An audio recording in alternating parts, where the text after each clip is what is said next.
Manhattan. Not the skyline, not the neon, a low wooden city at the edge of an ocean empire.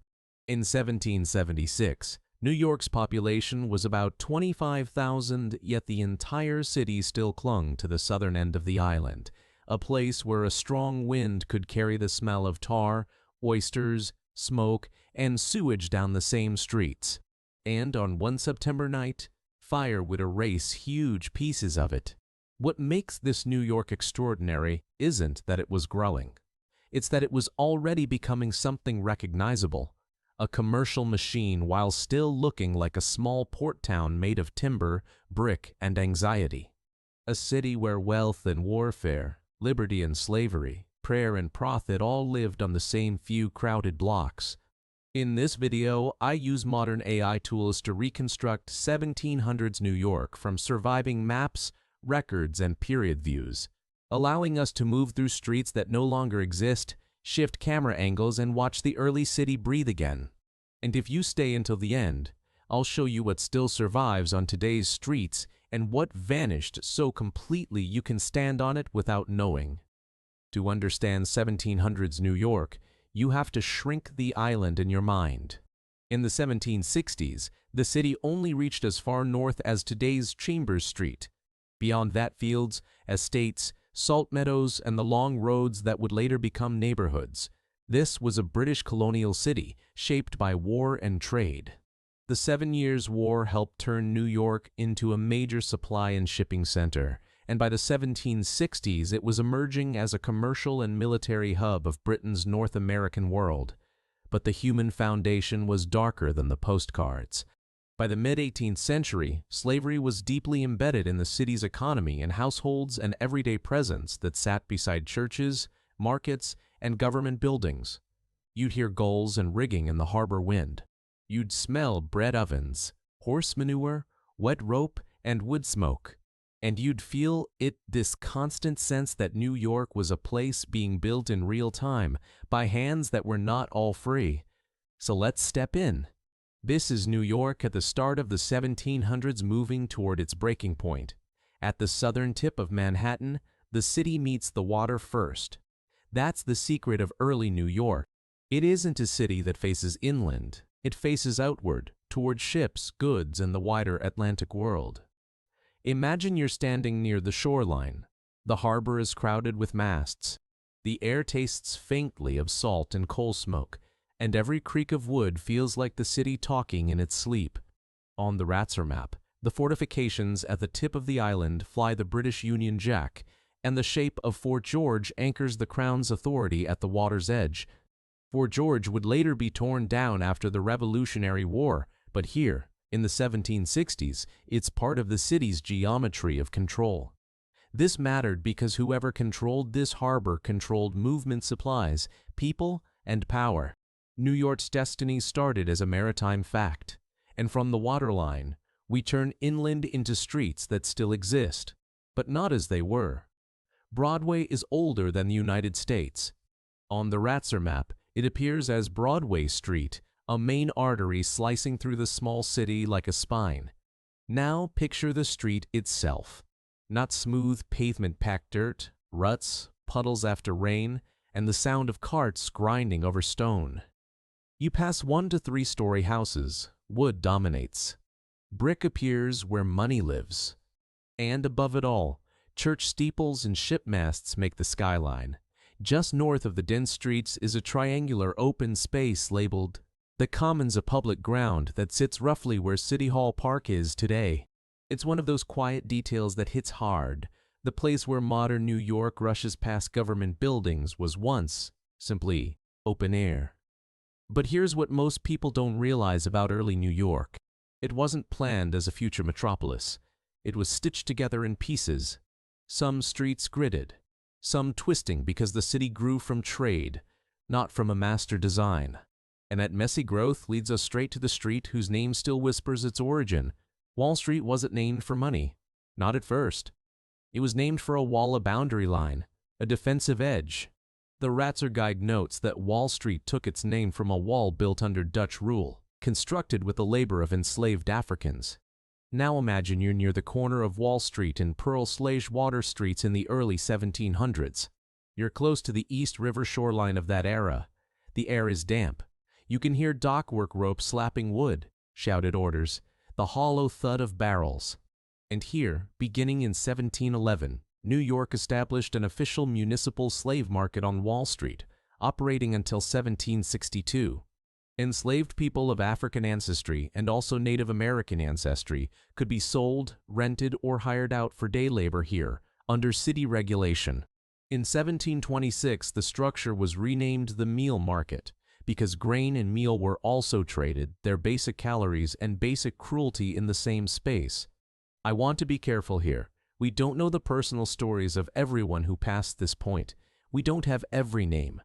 But based on the documented existence of the market, this is what historians can say with confidence: the city's growth was inseparable from forced labor, and that fact changes how the early city looks, even in reconstruction. The buildings don't just appear, they are paid for. They are built.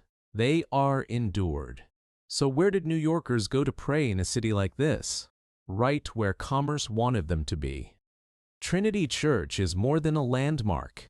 It's a timeline in stone and ash.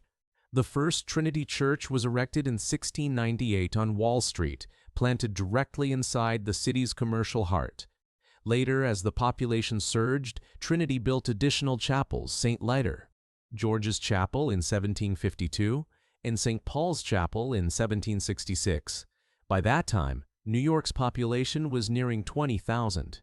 Imagine you're standing near Trinity's grounds before the fire. You hear a bell. You see merchants moving fast and sailors moving slower, and everything is edged by the awareness that the empire is watching. Then the year 1776 comes like a match. The first Trinity Church was destroyed in the Great Fire of 1776, while St. Paul's Chapel survived, a small miracle of placement and wind. Curiosity reset. If a quarter of the city could burn, what else could disappear without leaving even a trace?